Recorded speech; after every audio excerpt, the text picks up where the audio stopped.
Hello students, welcome to class 5th। Today I will teach you chapter 12। आज हम लोग 12 chapter को पढ़ेंगे, जिसमें दिया गया है मित्र को पत्र।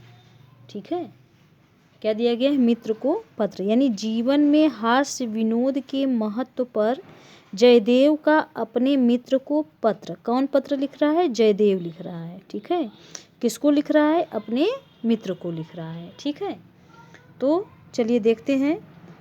इसका एड्रेस है जानकी कुटीर, सिविल लाइंस, दक्षिणी लखनऊ, दिनांक 25 मार्च 2014। ठीक है, जैसे हम कोई पत्र लिखते हैं, ये अनौपचारिक पत्र है। ठीक है, जो अपनों को पत्र लिखा जाता है, अपने नाते रिश्तेदार, ठीक है, भाई बहन, तो उसको अनौपचारिक पत्र कहते हैं।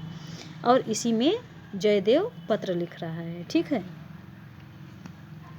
और जो स्कूल कॉलेज में पत्र लिखे रहते हैं उसको औपचारिक पत्र कहते हैं। ठीक है, तो चलिए देखते हैं। प्रिय देवेश, उसके मित्र का नाम क्या है? देवेश। अपने देवेश यानी अपने मित्र को पत्र लिख रहा है। जयदेव अपने मित्र देवेश को पत्र लिख रहा है, जो उसका सबसे प्रिय मित्र है। ठीक है, सब प्रेम नमस्कार।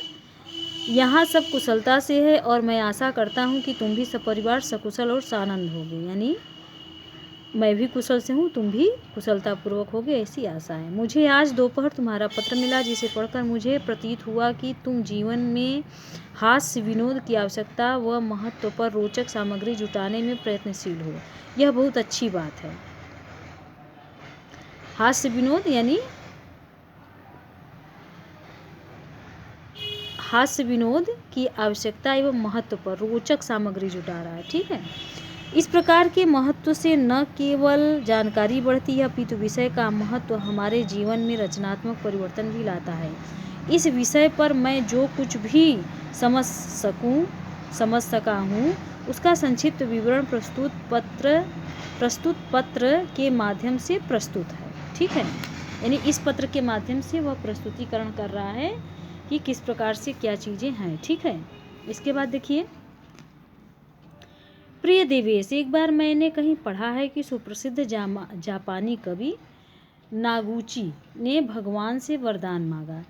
जब जीवन के किनारे की हरियाली सूख गई हो, चिड़ियों की चहक मूक गई हो, सूर्य को ग्रहण लग गया हो,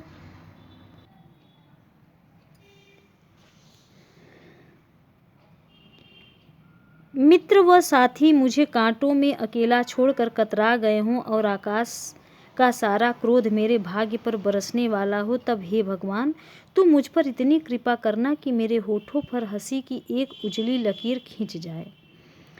यानी कि जब मेरे दोस्त नाते रिश्तेदार सब हमसे रूठ जाएं, मेरा भाग्य रूठ जाए, तो ऐसा करना कि मेरे मुख पर हंसी हो। इस कथन में हास्य विनोद की आवश्यकता महत्व बसा हुआ है। हास्य विनोद जीवन के संकटों को भुलाने की दवा है, ये आगे बढ़ने की प्रेरणा है और स्वास्थ्य की कुंजी है। यानी हम स्वस्थ हैं, यानी हम खुश रहते हैं, तो हमारा स्वास्थ्य भी बहुत अच्छा रहता है। हास्य अर्थात हंसी लाख दुखों की एक औषधि है तथा स्वास्थ्य का अनोखा मंत्र है। इससे जीवन को न केवल भरपूर ऊर्जा मिलती है, अपितु शरीर भी ऊर्जावान हो थकावट रूपी बोझिल वस्त्रों को उतारकर एक ओर रख देता है। ऊर्जावान मतलब व्यक्ति एक्टिव रहता है हमेशा। ठीक है, थका सा महसूस नहीं करता, तनाव ग्रसित नहीं रहता है। हास्य से हमारी थकी तनी हुई सिराओं को राहत मिलती है। गांधी जी ने कहा था, यदि मुझ में विनोद का भाव न होता तो मैंने बहुत पहले ही आत्महत्या कर ली होती। वह मनुष्य बहुत भाग्यशाली होता है जिसे विधाता से हास्य विनोद का बहुमूल्य वरदान मिला हो। गांधी जी ने क्या कहा है?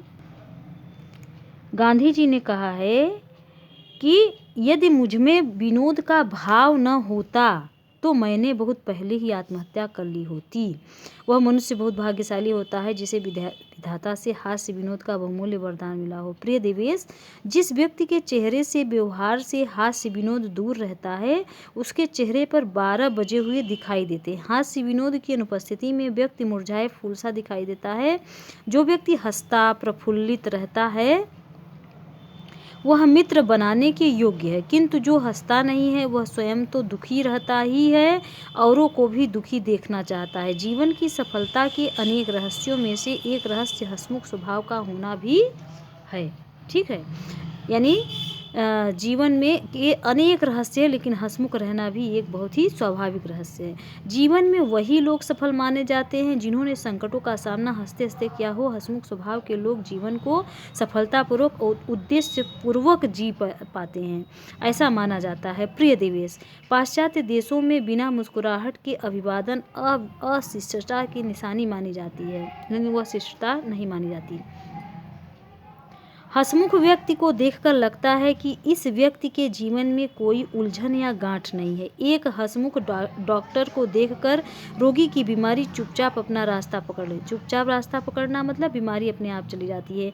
एक सहज प्रसन्न शिक्षक की कक्षा न केवल तनाव मुक्त रहती है, अपितु छात्र ऐसे वातावरण में अधिक सीख पाते हैं। ऐसा कौन होगा जो हंसमुख व्यक्ति का समीप्य न चाहेगा, यानी उसके पास रहना नहीं चाहेगा। वास्तव में तनाव युक्त बोझिल वातावरण में हंसमुख व्यक्ति ही हास्य रूपी बहादुरी प्रशंसा योग्य है।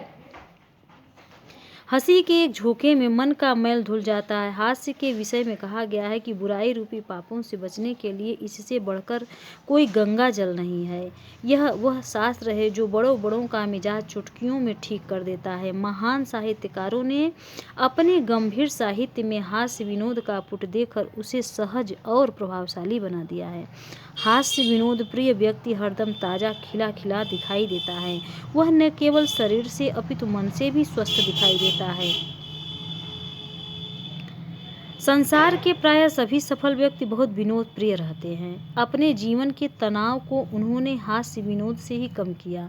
रविंद्रनाथ ठाकुर का कहना है कि महात्मा गांधी, पंडित जवाहरलाल नेहरू आदि के व्यस्त जीवन को हास्य की जड़ी बूटियों ने ही ताजगी प्रदान की है। प्रिय देवेश, अंत में मैं यही कहना चाहूँगा कि हालांकि जीवन में हास्य विनोद की बहुत आवश्यकता है, परंतु यह सब सीमा से बाहर नहीं होना चाहिए। हमारा हास्य विनोद किसी पर प्रत्यक्ष कटाक्ष या व्यंग के रूप में नहीं होना चाहिए। यह केवल मनोविनोद के लिए होना चाहिए, न कि किसी को घायल करने के लिए तलवार के रूप में। कुछ लोग बहुत ही कटाक्ष बोलते हैं जिससे दूसरे को हमेशा दुख पहुँचता है। एक अंग्रेज लेखक हैजलिट ने कहा है कि विनोद बातचीत का नमक है, भोजन नहीं। नमक है, ठीक है, यानी भोजन में यदि नमक ना हो तो हम स्वस्थ नहीं, मतलब कि हम मुरझाए हुए से लगते हैं। मैं और सब्जी ही अच्छी नहीं लगेगी अगर सब्जी में भोजन में नमक न डाला जाए, ठीक है। और मैं समझता हूँ कि जीवन में स्वाद भरने हेतु ऐसे नमक की बार बार आवश्यकता पड़ती है, बशर्ते वह संतुलित मात्रा में हो। प्रिय देवेश, आशा है तुम्हें हास्य विनोद पर मेरे विचार पसंद आएंगे। शेष मिलने पर तुम्हारा अभिन्न मित्र जयदेव शर्मा, 235 यानी 235 सिविल लाइंस, उत्तरी लखनऊ। आज के लिए स्टूडेंट्स इतना ही। Thanks for the watching. आपको ये लेसन पढ़ के बहुत ही अच्छा लगा होगा। बाय।